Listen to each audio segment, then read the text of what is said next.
Every day after school, little Emma would visit the playground at the edge of her neighborhood. She was only 7 years old, but her imagination transformed the ordinary playground into a world of wonder. To Emma, the swings were like the wings of a great bird, the slide a rushing waterfall, and the sandbox a hidden treasure trove waiting to be discovered. However, Emma was different from the other children. She was quiet, shy, and preferred the company of her books and imaginary friends over the loud, boisterous games the other kids played. Emma's parents were busy people, often caught up in work and responsibilities. They loved her dearly, but sometimes found it difficult to understand why their daughter preferred the company of stories to that of real-life friends.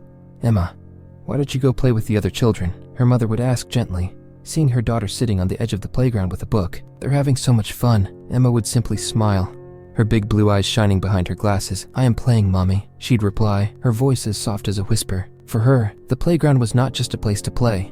It was a place where her stories came to life. The playground was not always empty, though. Every afternoon, as Emma sat lost in her world of fantasy, an elderly man would arrive and sit on a worn-out bench nearby. His name was Mr. Thompson, and he had been coming to the playground for as long as anyone could remember. His hair was as white as the snow that would blanket the town in winter, and his face was lined with the wrinkles of many years.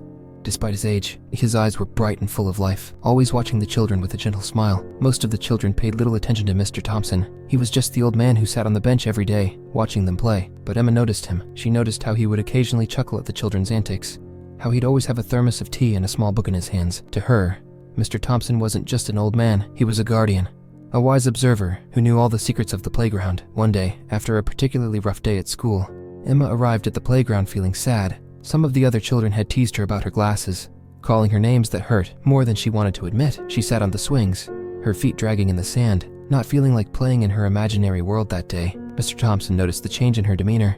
He had seen Emma every day, always lost in her thoughts, and it troubled him to see her so downcast. After a while, he got up from his bench and slowly made his way to the swing set, his old bones creaking with each step. "Mind if I sit here, young lady?" Mr. Thompson asked, pointing to the swing next to Emma's. Emma looked up, surprised to see him standing so close. She nodded silently, moving over a bit to give him room. "You know, when I was your age, I used to love coming to the playground too," Mr. Thompson began, his voice warm and friendly. "It was a different time, of course. No fancy slides or swings like these. But the joy of playing, of letting your imagination run wild, that's something that never changes." Emma looked at him curiously. "What did you play, Mr. Thompson?" "Oh, all sorts of things," he replied with a smile. "My friends and I would pretend we were pirates sailing the high seas, or brave explorers discovering new lands, but my favorite was pretending I was a knight, protecting my kingdom from dragons." Emma's eyes widened. "You played pretend too?" "Of course," Mr. Thompson chuckled. "You see, imagination is a powerful thing. It's like magic, and the best part is, you can take it with you wherever you go. No one can take it away from you." Emma nodded, feeling a bit better. "But what if the other kids don't understand?" she asked quietly. Mr. Thompson leaned closer, his voice dropping to a whisper as if sharing a great secret. "Well, my dear, sometimes people don't understand what they can't see, but that doesn't mean you should stop imagining. The world needs people like you, who can see things others can't." For the first time that day, Emma smiled. She felt a warmth in her chest, like the first rays of sunshine after a storm. "Thank you, Mr. Thompson." From that day on, Emma and Mr. Thompson became fast friends.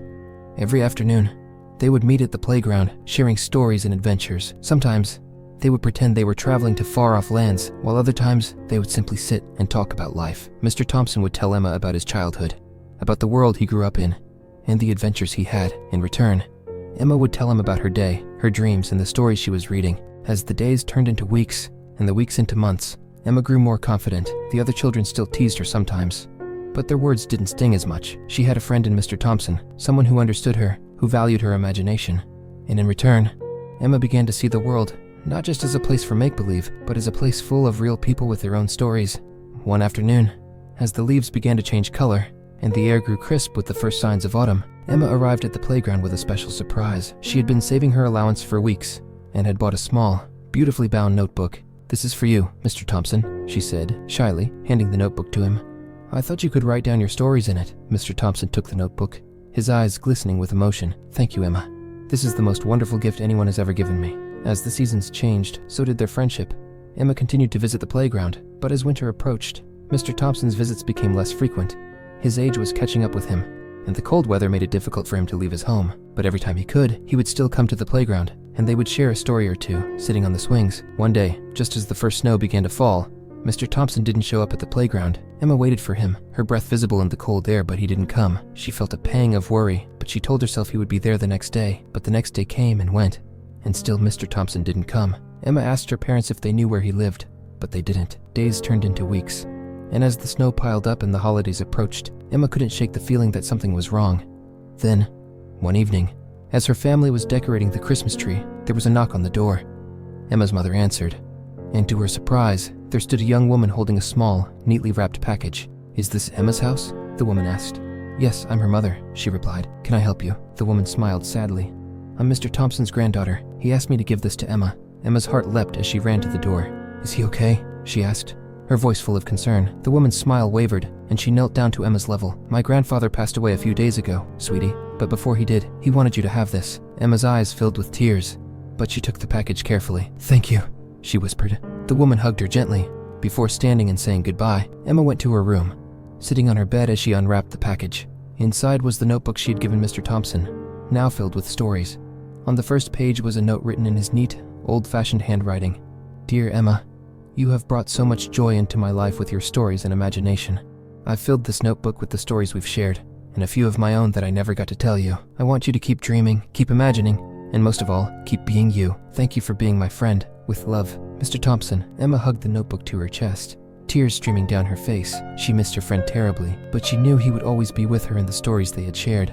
As the years passed, Emma continued to visit the playground, now with a new sense of purpose. She became known as the girl who told stories, who shared the magic of imagination with everyone she met, and every time she sat on the swings, she would open the notebook, read one of Mr. Thompson's stories, and remember the old man who had taught her that the power of imagination could change the world. And so, the playground remained a place of wonder, not just for Emma, but for everyone who came there. It was a place where stories came to life, where friendships were forged, and where the memory of Mr. Thompson, the guardian of the playground, lived on in every tale Emma told. If you enjoyed this story, please let me know your thoughts in the comments below. Your feedback means the world to me. Thank you.